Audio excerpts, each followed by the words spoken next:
Hello दोस्तों, नमस्कार। SM किसी चैनल में मैं आप सभी लोगों का दिल से बहुत बहुत स्वागत करता हूं। सो दोस्तों, आपका सबसे फेवरेट वाला वीडियो फटाफट हम लोग यहाँ पे जो स्टॉक्स रहेंगे, आपकी कुछ क्वेरीज रहेंगे, उससे रिलेटेड सारी बातें इसी एक वीडियो में यहाँ पे करने वाले हैं।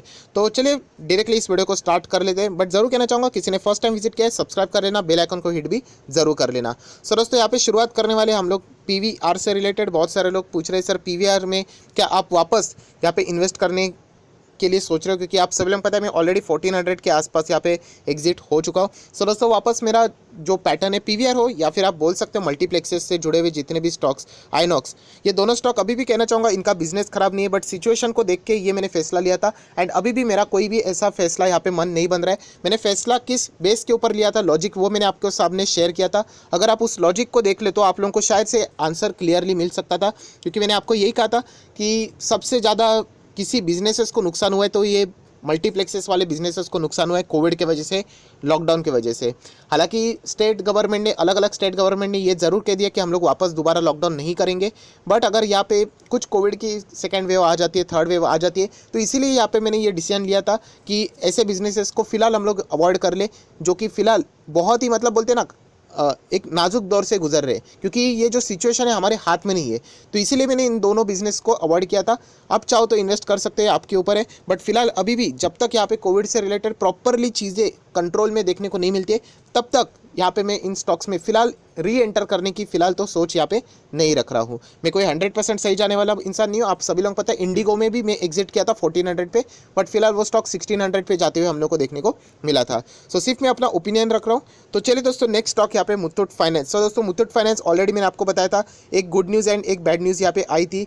सो बैड न्यूज़ के चलते सर शेयर में ज़्यादा गिरावट क्यों नहीं, तो ऑलरेडी मैं आप लोगों को ये चीज़ें बता चुका हूँ। दोस्तों, आपको इम्पैक्ट पता होना चाहिए बैड न्यूज़ का, कि अगर मैं यहाँ पे बात करूँ तो मुथूट फाइनेंस ने आरबीआई के पास कौन सी रिक्वेस्ट भेजी थी कि वो म्यूचुअल फंड वाली जो चीज़ें हैं, यहाँ पे अगर हम लोग बात करें वो पर्टिकुलर बैंक में वो खरीदना चाहते थे उसको, तो आरबीआई ने वो मना कर दिया। मतलब वो बिजनेस को एक्सपांशन की ओर लेके जाना चाहते थे, बट मना कर दिया। इसका अर्थ ये नहीं होता कि उनका बिजनेस खराब है।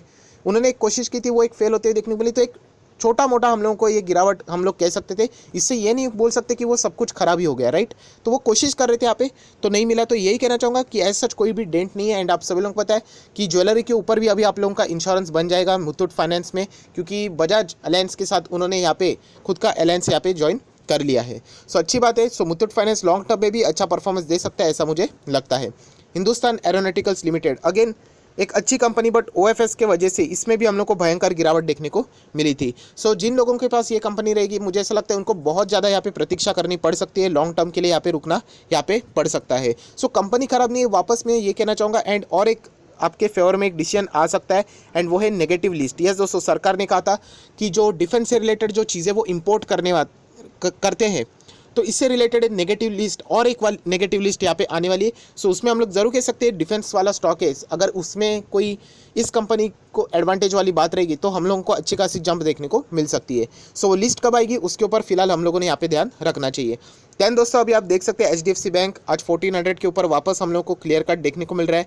अगर मैं बात करूँ तो मार्केट कैप आप सभी लोगों को पता है 8 लाख करोड़ का ऑलरेडी इसने कल ही क्रॉस करते हुए देखने को मिला था, बट कोई बात नहीं, आगे भी फ्यूचर में ज़रूर क्रॉस करेगा।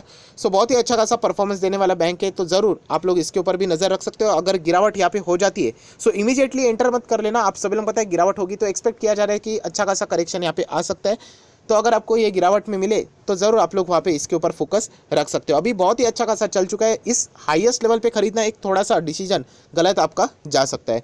देन दोस्तों, हम लोग बात करें आईआरसीटीसी, देन अगेन मैं यही कहना चाहूँगा कि कंपनी ये भी खराब नहीं है, डेट फ्री कंपनी है, मोनोपोली बिजनेस है, बट यहाँ पे भी ओएफएस का खतरा मंडरा रहा है। मतलब सरकार यहाँ पे कभी भी ओएफएस ला सकती है। इससे रिलेटेड मर्चेंट बैंकर्स की भी बीच में न्यूज़ आई थी, अपॉइंट किए गए थे। सो ओएफएस जब ये एक अनसर्टेनिटी क्लियर हो जाएगी, वरना ऐसा हो जाएगा फॉर एग्जांपल आप 1300 में एंटर किए एंड नेक्स्ट 3-4 दिन में ही ओएफएस की घोषणा हो जाती है कि ओएफएस का प्राइस है डिस्काउंट के ऊपर 1200 के आसपास। सो शेयर उतना एडजस्ट करेगा, 1200 के पास जाएगा, जो कि हम लोगों ने एचएएल में भी देखा, राइट। तो ऐसी चीज़ों को अगर आप अवॉइड करना चाहते हैं तो ही आप लोग, मतलब फ्रेश बाइंग अगर आपको करनी है तो ऐसा मुझे लगता है कि ओएफएस तक आप लोगों ने यहाँ पे रुकना चाहिए। बट बहुत सारे लोग ये भी पूछते हैं सर ऐसा भी हो सकता है कि 1300 का शेयर अगर 1900 तक गया एंड देन ओएफएस 1700 पे आए, तो यस हो सकता है। बट फिलहाल सिचुएशन को देख के आप देख सकते हो कंपनी एक ही जोन में हम लोगों को देखने को मिल रही है, राइट। मतलब मार्केट ऑल टाइम हाई पे, फिर भी ये 1300 के आसपास है, उसके पहले भी ये 1300 के आसपास ही था। सो आप चाहो तो वो रिस्क ले सकते हो। अगर आप लोग उस टाइप का रिस्क लेना चाहते हो कि कंपनी इतना तेज़ी से भागेगा एंड OFS उसके बाद 1700 पे आएगा, तो वो आपके रिस्क और रिवॉर्ड आप लोगों को फेवर में आ जाएगा। सो क्या आप उस टाइप का रिस्क लेने के लिए तैयार हो, तो ही आप लोग सोच सकते हो, वरना एक डिसीजन थोड़ा सा यहाँ पे अलग मुझे यहाँ पे लग रहा है। सो OFS आने तक आप इंतज़ार करोगे तो प्रॉपरली डिसीजन आपको मिल सकता है, जो कि सरकार ने खुद बोला था। देन येस बैंक की वही कहानी है दोस्तों, सेम कहना चाहूँगा कि ज़्यादा पूंजी मत लगा लेना, थोड़ा थोड़ा करके आप लोगों को यहाँ पे आगे बढ़ना है। सिर्फ एक ही एडवांटेज है आपके पास कि ये बैंक RBI ने बचा लिए, तो डेफिनेटली आप कह सकते हो कि जो लक्ष्मी विलास बैंक आप लोगों ने देखा होगा कि मतलब वहाँ के तो शेयर होल्डर के शेयर्स ही राइट ऑफ हो जाएंगे, मतलब कुछ मिलेगा ही नहीं उन लोगों को, जीरो। तो उसके बाद अभी येस बैंक वालों को बहुत ही मतलब राहत वाली बात देखने को मिल रही है कि इवन दो उन्होंने 100 के ऊपर खरीदा होगा, स्टिल हम लोगों को शेयर्स की कुछ तो वैल्यू है, कुछ तो मतलब कुछ नहीं तो 100 रुपया तो मिलेगा, मतलब बताने के लिए बोल रहा हूँ। तो आप सोच सकते हो दोस्तों कि इस तरीके की चीज़ें आप लोगों को मार्केट में सीखनी चाहिए कि कभी कभी एडवांटेज वाली भी बातें आप लोगों के साथ होती रहती है। देन इससे रिलेटेड अभी मैंने वीडियो बनाया था रिलायंस इंडस्ट्री, या फिर अगर हम लोग बात करें फ्यूचर रिटेल, तो लोअर सर्किट क्यों लगा, तो आप सभी लोग पता है अमेजोन की एक छोटी सी जीत हुई है, हम लोग ऐसा बोल सकते हैं। क्योंकि फ्यूचर रिटेल मतलब फ्यूचर ग्रुप चाह रहा था कि सिंगापुर के जो आर्बिट्रेटर है, इंटरनेशनल लेवल का आर्बिट्रेटर सेंटर है, कि फ्यूचर रिटेल को उस मामले में खींचना नहीं चाहिए। बट वहाँ पे उन्होंने एक साफ साफ मना कर दिया है कि दोनों फ्यूचर कूपन भी आएगा एंड फ्यूचर रिटेल भी आएगा। सो इसी के चलते ये मैटर हम लोग को डिले होते हुए देखने को मिल सकता है। देन अगर हम लोग यहाँ पे बात करें रिलायंस कम्युनिकेशन, सो दोस्तों जो लोग भी यहाँ पे कमेंट्स में इसके बारे में पूछते हैं, यही कहना चाहूँगा दूर रहो। अगर आप लोग कोशिश करना चाहते हो, ठीक है 100 रुपया लगा के देख लेना कि सर ये कहाँ तक जा सकता है। मुझे समझ में आ चुका है, आप लोग बिल्कुल नए हो, रॉ हो। सो रिलायंस कम्युनिकेशन दोस्तों कहीं पे नहीं जाएगा। जो 700 से 1 रुपये पे आ चुका है, वो ज़्यादा से ज़्यादा 1-2 रुपये 3 रुपये ऑपरेटर्स इसमें खेलते रहते हैं। सो यही पे अगर आप लोग फोकस रखोगे अपना, तो आपका टाइम भी वेस्ट हो जाएगा एंड पैसा भी वेस्ट हो जाएगा। सो अगर आपको लगता है कि ये 10 गुना आपका रिटर्न करेगा, तो 100 रुपया लगा दीजिए, देखते हैं आपका 100 रुपया कितना मल्टीबैगर बनता है। सो आप लोगों को ये अंदाज़ा आ जाएगा। वरना ऐसे बहुत सारे लोग हैं जो इसमें 3-3 4-4 लाख रुपये इन्वेस्ट करके बैठे हुए एंड अभी इंतज़ार कर रहे हैं कि उनके कॉस्ट के ऊपर भी वो निकल गए, तो फिर बहुत बड़ी बात है। सो संभाल के रहना दोस्तों ऐसे स्टॉक से जो कि बार बार हम लोग को देखने को मिलते रहते हैं। देन ITC की बात करें, अच्छा खासा परफॉर्मेंस दे रहा है, 194 तक हम लोग को जाते हुए यहाँ पे फिलहाल देखने को मिल रहा है। सो अगेन ITC में वापस कहना चाहूँगा, लॉस में आप लोगों ने नहीं निकालना चाहिए। ये स्टॉक आप लोगों ने लंबा अवधि तक होल्ड करना चाहिए। ये बहुत ही ज़्यादा लंबी अवधि हो चुकी है, 5 साल भी हो चुका, स्टॉक वही का वही है। बट ये स्टॉक मार्केट में ऐसी ही चीज़ें होती है दोस्तों कि आपको, इसीलिए तो मैं बोलता हूँ कि डाइवर्सिफाइड पोर्टफोलियो रखना पड़ता है कि अच्छा स्टॉक भी कभी कभी स्लो चल जाए, हमको पता नहीं। यस, तो ये एक चीज़ होती है जो कि आप लोगों को यहाँ पे सीखनी चाहिए। देन अगर हम लोग बात करें आलोक इंडस्ट्री, सिमिलर वे आलोक इंडस्ट्रीज से रिलेटेड जो बातें थी वो ऑलरेडी हो चुकी है। मतलब आप लोग देख सकते हैं ऊपर आई बटन पे क्लिक करके हम लोगों ने 1 से 2 रुपये से 3 रुपये से 4 रुपये के आसपास ये स्टॉक था तभी खरीदा था। एंड सिर्फ ब्लाइंडली नहीं कि चलो खरीद लो करके, मैंने लॉजिक भी बताया था कि IBC कोड में वहाँ पे हम लोग को 72 की 75% था, अभी एग्जैक्टली याद नहीं मुझे, 75% था कि COC का अप्रूवल चाहिए था, वो चेंज हो गया बाद में। सो डेफिनेटली हम कह सकते थे कि रिलायंस इंडस्ट्री के फेवर में बहुत सारे डिसीजंस जा रहे थे। सो रिलायंस को तो ये कंपनी मिलने वाली थी।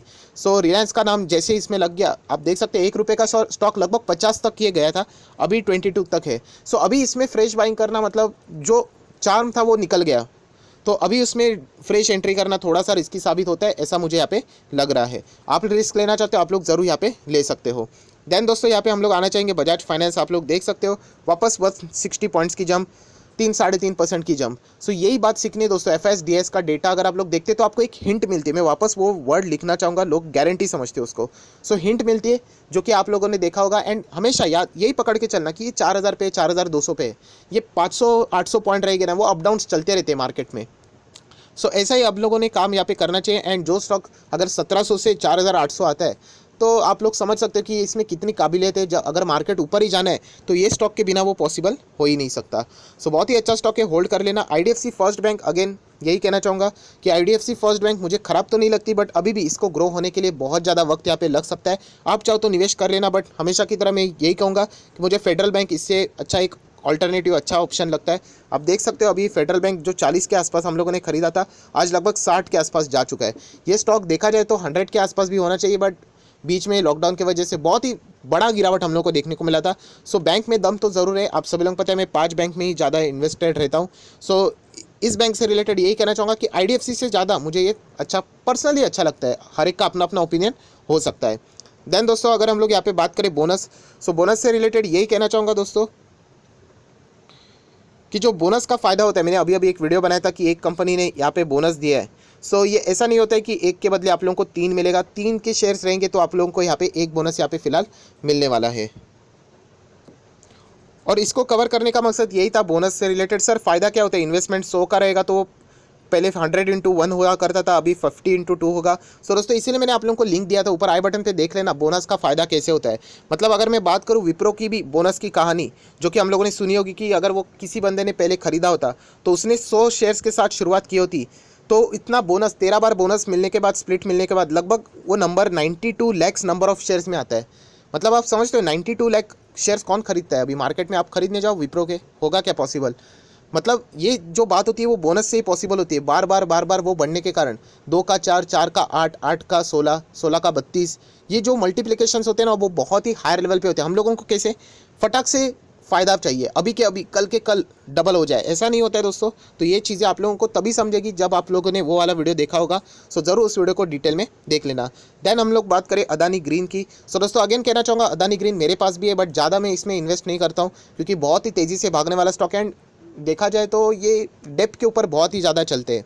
सो इसीलिए कहना चाहूँगा बिजनेस मॉडल इनका है ग्रीन एनवायरनमेंट, आप सभी लोगों को पता है एनर्जी से रिलेटेड। सो डेफिनेटली फ़ायदा इनका ज़रूर रहेगा, बट इसका अर्थ ये नहीं कि मैं बहुत ही ज़्यादा इन्वेस्टमेंट इसके ऊपर कर दूँ। हालांकि आप सब लोगों को पता है 300 रुपये पे भी मैंने इसमें बाइंग किया था। सो अच्छा खासा रिटर्न तो ज़रूर मिल रहा है, मैं कोई बेचूंगा नहीं, बढ़ गया तो जितना बढ़ना है बढ़ने दो, राइट। एक अच्छा, क्या पता बहुत ही अच्छा बढ़ गया तो अच्छे रिटर्न्स भी मिल जाएंगे। बट बोलते ना एक कॉन्फिडेंस होना चाहिए इन्वेस्टमेंट करते वक्त, ऐसा नहीं कि हम लोग देख के ऐसा बोल सकते कि अरे 30 का शेयर 1000 हो गया, वो अभी हो चुका है इसीलिए लगता है। बट प्रेजेंट में रह के क्या आप लोग वो सोच पा रहे हो कि हम लोग ऐसा रिस्क फ्री इन्वेस्टमेंट आपको लगता है होने के लिए? आज 1000 है, क्या पता कल 10,000 हो जाए, तो लगेगा ना कि 1000 पे काश निवेश करते। बट आज बैठ के आपको लगता है क्या कि आपका इन्वेस्टमेंट सेफ रहेगा तो ही इन्वेस्ट करना? तो मुझे थोड़ा सा डिफिकल्ट रखता है, डाउट लगता है, इसलिए मैं हमारा इन्वेस्टमेंट क्या रखता हूँ, मिनिमम रखता हूँ। कल गलत भी गए तो ज़्यादा नुकसान नहीं होगा। सो इस टाइप की सोच लेके आप लोगों ने यहाँ पे आगे बढ़ना चाहिए। देन जेएमएम फॉडलर, दोस्तों यही कहना चाहूँगा, जेएमएम फॉडलर से रिलेटेड ये मेरा पसंदीदा शेयर था, आज भी है। कंपनी का बिजनेस खराब नहीं है, रिजल्ट भी अच्छे है, बट प्रमोटर ने, आप सभी लोगों को पता है ओएफएस से रिलेटेड जो इशू हुए थे, इसके कारण मूड थोड़ा ख़राब हो गया है। तो मुझे ऐसा लगता है कि जो लोगों ने अभी तक निवेश नहीं किया इस कंपनी से, 10 बार आप लोग ज़रूर सोच लेना कि आप लोग क्या निवेश करना चाहते हो, क्योंकि प्रमोटर एक बहुत ही बड़ी की होती है कंपनी को आगे लेके जाने से रिलेटेड। सो इसी से रिलेटेड ये चीज़ें मैं आप लोगों को यहाँ पे बता सकता हूँ कि फ्रेश बाइंग करने से अच्छा है, मुझे ऐसा लगता है अभी आप दूसरा शेयर ही ढूंढ लो, क्योंकि प्रमोटर ने यहाँ पे एक बार, मतलब हम लोगों ने देख लिया 6,000 तक वो स्टॉक गया था, बाद में ओएफएस 3,500 के करीब, मतलब आधा हो चुका था शेयर। कंपनी में खराबी नहीं है, सिर्फ पैसा ज़्यादा यहाँ पे मिल गया, इसके कारण ये चीज़ें देखने को मिली। सो 7,000 से ज़्यादा कंपनीज है एनएससी बीएससी पकड़ के। सो मुझे ऐसा लगता है आप लोग चाहो तो दूसरा स्टॉक यहाँ पे प्रेफर कर सकते हो। ऐसा बात नहीं है कि कंपनी ख़राब है, बट ये बहुत ही मतलब लटकती तलवार अभी हमारे सर पे ऑलरेडी है। सो देख लेते हैं ये कहाँ तक यहाँ पे आगे जाता है। कंपनी का परफॉर्मेंस अभी भी बेहतर है, बट प्रमोटर के डिसीजंस क्या रहेंगे, क्योंकि उनके पास मैक्सिमम स्टेक आज भी है। सो इसके ऊपर बहुत चीज़ें निर्भर यहाँ पे करती है। जो लोग चाहते हैं कॉस्ट के ऊपर वो निकल सकते हैं यहाँ पे, जिनको प्रॉफिट हो रहा है वो भी चाहे तो यहाँ पे निकल सकते हैं, ऐसी कोई बात नहीं है। बट ये आपके डिसीजन के ऊपर आगे की बातें यहाँ पे डिपेंड करती है कि आप लोग इस स्टॉक को आगे कहाँ तक देखते हैं।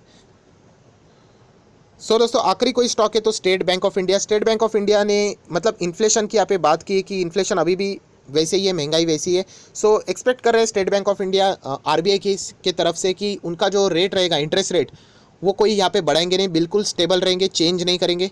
सो इसी से रिलेटेड एसबीआई ने यहाँ पे अपना जो ओपिनियन है वो यहाँ पे सामने रखा है। स्टॉक देखा जाए तो 200 रुपये का स्टॉक 245 पे देखने को मिल रहा है। बट अगेन मैं यही कहना चाहूँगा कि जो प्राइवेट बैंक्स रहते हैं उसमें हम लोग को ज़्यादा रिटर्न्स मिलते हैं। एचडीएफसी के देखोगे तो 700 का 1400 हो गया।